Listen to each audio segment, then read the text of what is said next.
I'm pleased to introduce Dr. Sandy Goldberg, an esteemed figure in the healthcare community and a visionary founder and chairman of Silver Lining Foundation, a foundation committed to providing essential cancer resources, quality of life services, and access to mammography for underserved populations. Dr. Sandy's a renowned clinical nutritionist, has been a prominent on-air contributor for health and nutrition on Chicago's NBC's affiliate since 1994. Her outstanding contributions led to the receipt of an Emmy Award for a special segment detailing her personal battle with breast cancer, diagnosed in 2000. This pivotal experience inspired her to establish a Silver Lining Foundation in 2002 and produce a television program for the American Cancer Society, which aired from 2002 to 2010 on CAN TV in Chicago. Welcome, Dr. Goldberg. I'm honored to have you with us today. Well, thank you, Roger. It's my pleasure to be here. Well, again, I appreciate your time, and let's just kind of jump right in. I'd like you to briefly introduce yourself, your background in the medical field, and highlight your area's expertise and professional journey. Well, you did a very good job at introducing me, Roger. That's number one. I am Sandy Goldberg. I have a CN in nutrition, an MS, and a PhD in nutrition. I was in clinical practice for a number of years, dealing with medically related nutritional issues and weight reduction. In 1994, I joined NBC5 as their health and nutrition contributor and had a 21-year career in my own branded segments. When I retired from there to fully devote my time to the mission of a Silver Lining Foundation, especially our breast health testing programs, I was asked by Chicago area stations to work as a consultant and a contributor in the areas related basically to breast health. It has been my pleasure to do so over this number of years as myself, my husband, and our wonderful team have expanded not only a Silver Lining Foundation and its programs, but the number of individuals we have been able to reach out to provide cost-free breast health testing. That's an amazing experience, and I applaud you for that. Let me ask what motivated you to pursue your initial career in healthcare, and how has your experience shaped your perspective on the industry? Well, I decided that I wanted to get more actually, and I think the correct word here, Roger, would be interested in healthcare, and particularly in terms of weight reduction, which is how I started my career when I decided to do something about my own morbid obesity. I lost 183 pounds, and I've maintained that weight loss for, wow, how can it be, over 50 years? So when I lost my weight, I became much more interested in nutrition. And how was I able to do this without medication, frankly? And how would I be able to help other people? So that's when I went back to school. And I discovered that there indeed was tremendous interest in people, as there is today, in terms of how to handle one's own issues with one's weight, lose weight healthfully, and maintain it. But I also, as an adjunct, got very, very interested in eating disorders, specifically in bulimia. So the areas of weight reduction and nutrition and dealing, of course, with basically with colleagues in terms of eating disorders really shaped my career. And then in 2000, when I was diagnosed with breast cancer myself and learned exactly the disparities in the system, that is when my husband and I created a Silver Lining Foundation. So before we move on to talking more about Silver Lining Foundation, it seems as if, overweight or weight issues or eating disorders seem to be proliferating in terms of being a problem. Um, can you comment on, what are the challenges or issues that that the industry is facing that seems like we can't get this eating disorder issue under control? Well, that is a question that I can speak to for at least the next 6 hours. What we are as a nation is we are becoming increasingly overweight and obese. I think that this speaks certainly not only to the amount of food that individuals are eating, but also why are individuals eating? I mean, with the pandemic, particularly, there's been a tremendous amount of weight gain. People not going out, people not exercising, people utilizing food in ways that actually food should not be utilized for. I think in society in general, food, the whole issue about food and socialization and companionship are tied together. And also, for many of us, we just don't want to not eat those foods that we really like. I do think that it's a yin yang in terms of our society now because we look at people and the models that we look at. I often say, being 5'3" tall, that everyone that I look at is 5'10" and weighs 12 pounds.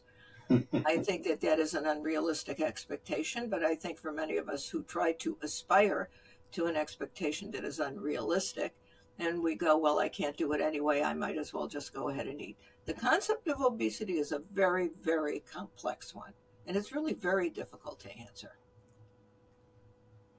So, just one final question on the obesity issue. You have any thoughts or comments on this proliferation of Ozempic now as a weight loss drug? I that's a difficult question to answer. In an ideal world, we would be able to do it by ourselves.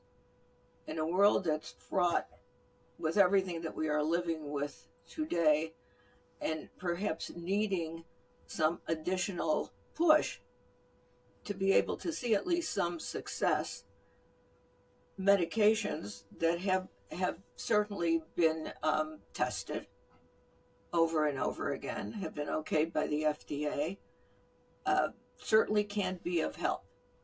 My concern is always depending on something that is an external. That's my only concern. But will it work? Can it work? Does it work? Is it working? The answer is yes. The question is going to be, how are people going to stretch this? Well, as long as I'm losing weight, I can eat a little bit more. That's a hard question to answer. Hmm. Interesting perspective. So, getting back to a Silver Lining Foundation, what do you see as pressing challenges or issues currently facing, breast health, and or what innovative solutions strategies are being employed to address breast health in women? Well, certainly the need for access to breast health testing continues to grow. As it continues to grow, the ability to be able to pay or have payment available for breast health testing seems to be decreasing. Um, Insurance does not necessarily cover.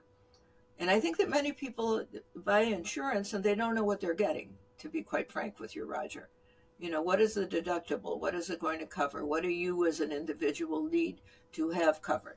What we see at a Silver Lining Foundation is the fact that we fund breast health testing for uninsured, underinsured, and undocumented.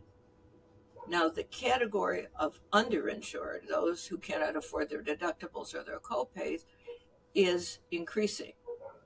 And much of that has to do with the fact that people just want to get something, at least for emergencies, but there aren't that many emergencies. It's the everyday testing that will keep us away from having those emergencies that are very important.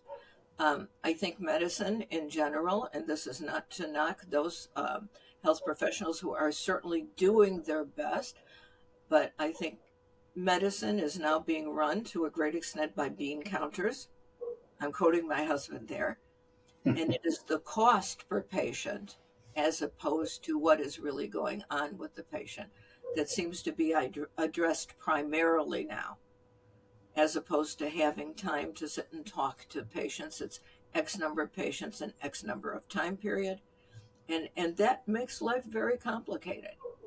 I think also the advent of the internet and the accessibility of information, some of which is quite accurate and informed, and others of which is inflammatory, certainly does play a role on that. I mean, I have many people who say to me, "Well, I read this on the internet." That's nice. Is it from is the information accurate? Is it on a website that is deemed as accurate? Is the information peer reviewed? And I often say, if you're reading something on the internet and it has italics, bolded, exclamation points, and underlined, don't even bother to look at it. So I do feel that people are at a detriment now in terms of access, not only to breast health testing, but to medical care in general. Right. Do you see any technology or digital transformations influencing how breast health is being delivered? Well, certainly the quality of the technology has improved absolutely dramatically. I asked one time, as a breast cancer survivor, I call myself thriver, of now 23 years, I asked last year to be able to compare my original, in those days we called them films, with the testing that I had. And I wanted to see them side by side. And the differential in terms of the quality of the technology was absolutely mind blowing.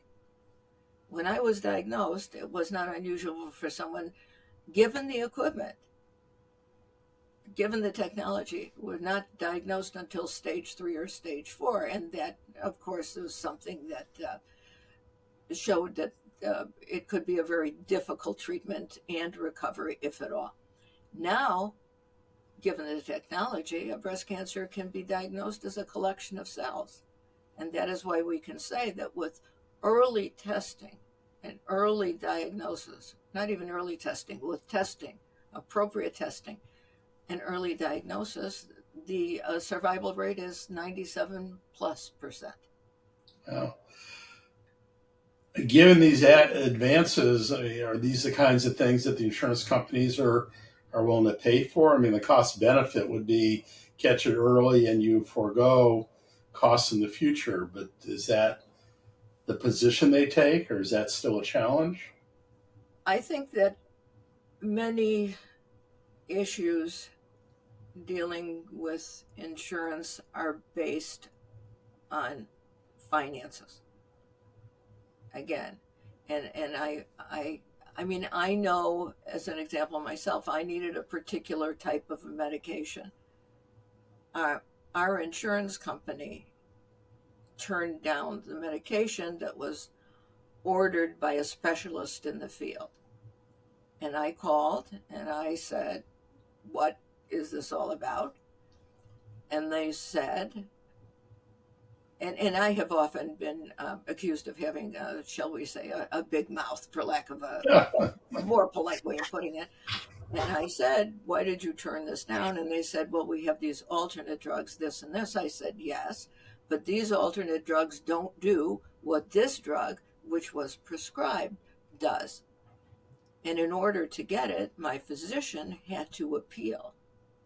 Now, I would say for someone such as myself, who is not going to take no for an answer unless there's data to support it, that's one thing. But what about people out there? Well, my insurance won't pay for it. What am I going to do? I can't do anything.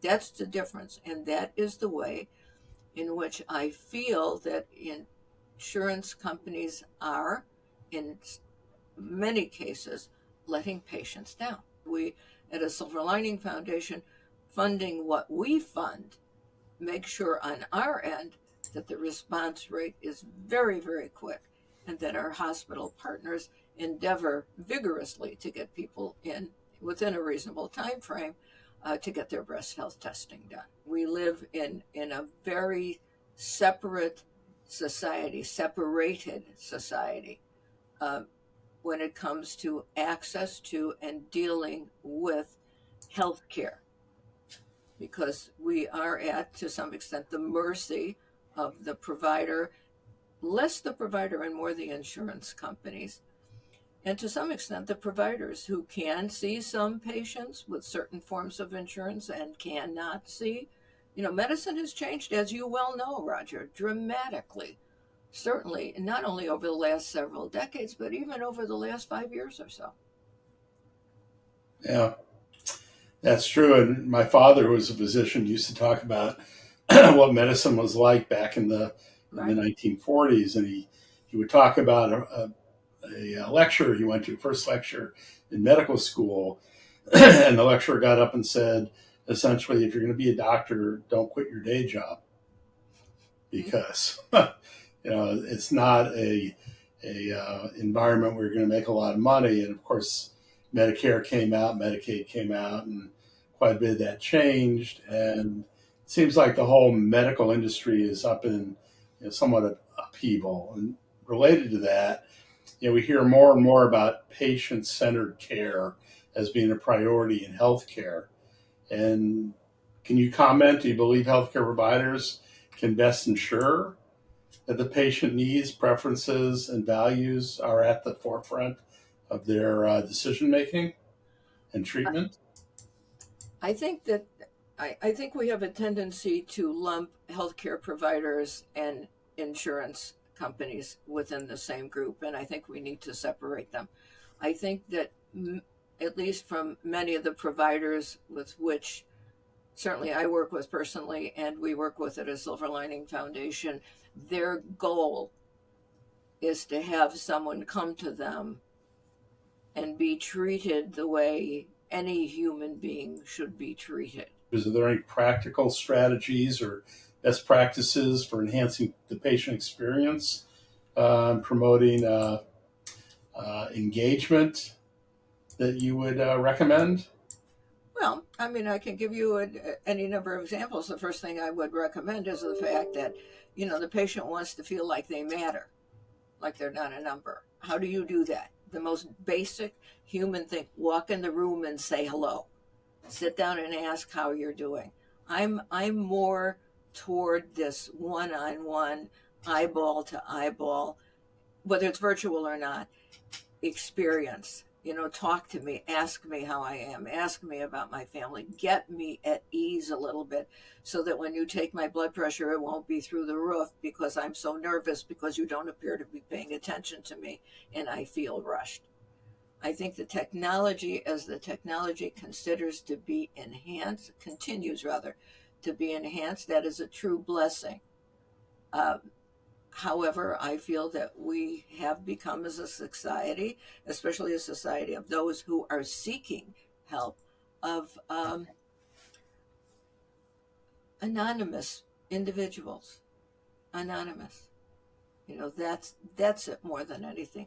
Bring the humanity back between health professional and patient. And it doesn't take a lot. Then the technology takes over. But at least you have a comfortable, somewhat happy patient who feels that someone is paying attention to them, in addition to all this wonderful technology. All right. So, can you discuss? I'm going to change the topic here a little bit. The importance of healthcare accreditation and regulation in promoting safety and quality in healthcare. Do you have any thoughts on that? Sure. Um, and I have to talk a little bit from a Silver Lining Foundation perspective. Um, the major program of the Silver Lining Foundation is funding cost-free breast health testing, as I said, to those in need, uninsured, underinsured, and undocumented. We currently are funders of 16 hospitals. We are adding 2 more within the next couple of weeks to a total of 18. When we go in to a hospital on a site visit, one of the crucial things we look at is accreditation of the technologists, accreditation of the health professionals, the physicians, accreditation of everyone revolving around that department of which we call them our ladies, are going into. We want to see the accreditation. We don't want to hear you're accredited. We want to see it. We want to see the equipment. We want to see the age of the equipment. We want to see the repair of the equipment. We want to see all of that aspect. Uh, and then I think when you're talking in terms of safety of the patient as well, Roger, I think you have to talk about the personal comfort that brings about a sense of safety. Am I walking into a room where there are a lot of people sitting there and I don't know who they are? Well, of course, I'm not going to know them. Where am I going to put my clothes? What is the gown like that you're putting on me? How long am I going to have to wait? Where am I waiting? These are they're tangibles that are intangible that I think contribute to what you're asking about. Mm-hmm. Okay. So, relative to safety, we've just gone through a pandemic. Looks like it may be resurging again. It's had a profound impact on the industry. Can you talk to what lessons have you learned from the pandemic and how its influences our approach to providing health? Well, when the pandemic hit, our partner hospitals all reached out to us within the first week or so and said, we're not going to be able to fund mammograms, the walk in the door breast health testing, with the exception of two of them. We have all of these patients that are coming in. There's just no room, there's no time, there's no staff, there's no nothing.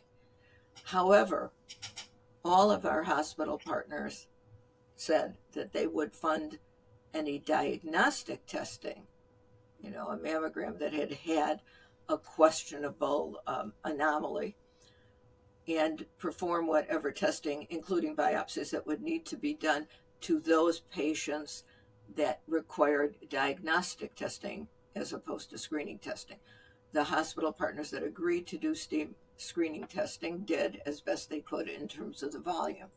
Things began to open up, but then our hospitals are faced with an inadequate amount of radiologists, and particularly breast radiologists. And this is a countrywide problem. For a short period of time, the numbers of people being seen were a little bit lower. Now they're ramping up again. And we have had to adjust to the fact of having longer queues of women waiting for screenings. Again, this is better now than it was for a while. The queues of women waiting for screenings had just expanded into the hundreds. And normally we have maybe 40 women in queue, if that. So that was a result of the pandemic. And the advent of telehealth and remote visits, has that impacted your ability to provide care? I mean, I know that people are going in for mammograms, but has there been an efficiency from the use of telehealth in what you see?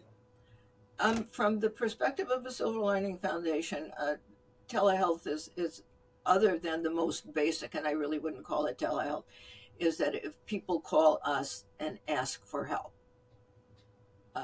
that is the only way in which I would say that it is utilized, if you can even use it that way. In terms of how our partner hospitals operate, that I cannot speak to.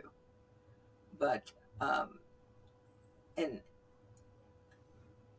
it's very interesting when you ask a question like that, exactly about the segmentation in terms of certain areas of medicine. What does utilize very efficiently telehealth, and what does not. Mm-hmm. So back to technology, do you see anything coming down the pike in terms of geometrics and personalized medicine and how that's going to shape, the mission and the services that Silver Line is providing? Well, I think if you're talking about enhanced technology, that there's certainly some technology that's coming to the forefront now that our hospitals are asking us to take a look at funding. And once we get past this, the end of the year, and once we have an opportunity after being deluged with requests and instituting additional partner hospitals, we are going to sit down and we are going to see, are there tests that would enhance what we do in terms of providing additional peace of mind and certainly enhanced diagnosis for those who are diagnosed at a faster rate of time. I mean, again, the technology has changed so dramatically in the 23 years since I've been diagnosed that it's like day and night. Great. Well, Dr. Sandy, I appreciate you taking the time to chat with us. That's kind of the end of my questions. Anything you want to comment on? And before I turn the mic over to you, if someone's interested in a Silver Lining Foundation, how do they get a hold of you and how can they help? Well, in order to get in touch with the Silver Lining Foundation, certainly go to our website, asilverliningfoundation.org. Spell everything out and don't forget the A in front. If you would like to hear a live voice, just pick up the phone and call 312-345-1322. And our small but mighty team will be more than glad to speak with you and answer whatever questions there are. In terms of anyone who might want to donate to our mission, again, go to our website, asilverliningfoundation.org, and click on the donate button. Great. Well, again, we've been speaking with Dr. Sandra Goldberg, the founder and CEO of the Silver Lining Foundation, provides breast health to underserved populations. Again, my thanks to Sandy for taking the time with us, and we Roger, will talk soon. now I'm going to interrupt Roger and thank you very, very much for inviting me. It's really been quite interesting and I certainly hope helpful. We greatly appreciate it, and it was. Thank you very much. You're welcome.